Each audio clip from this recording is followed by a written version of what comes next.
लैनचौर नजिकै चाहिँ यहाँ सिङ्गल कोठा भाडामा यहाँ भर्खरै खाली हुन लागेको छ है। यहाँ तपाईँहरूलाई म देखाइदिन्छु होइन। पानीहरू सुविधा छ, पानीहरूको समस्याहरू छैन। अनि फर्स्ट सेकेन्ड थर्ड फ्लोरमा रहेछ यो चाहिँ। पहिला टोइलेट देखाइदिउँ। यहाँ टोइलेट हेर्न सक्नुहुन्छ तपाईँहरूले। चारवटा रुमको लागि 2टा टोइलेट छ। यहाँ यो पनि टोइलेटै हो। यो र यो टोइलेट सेम छ। यहाँ चाहिँ मान्छे गएको रहेछ अहिले।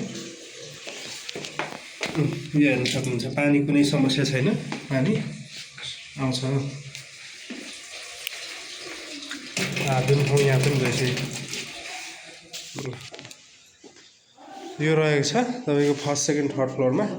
नयाँ नयाँ बनेको घरमा हो। तपाईँको सबै कुराहरूको सुविधा छ। यो कोठा एकचोटि देखाइदिउँ न है भाइ।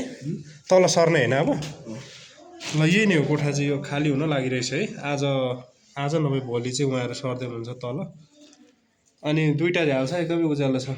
बस्नको लागि चाहिँ शान्त राम्रो छ। कोठा पनि ठुलै छ। यो कति बाई कतिको कोठा थाहा छ? थाहा भएन। जस बेड किचन होइन, सबै कुराहरू दराजहरू पनि राख्न अट्ने रहेछ। यहाँ किचन छ।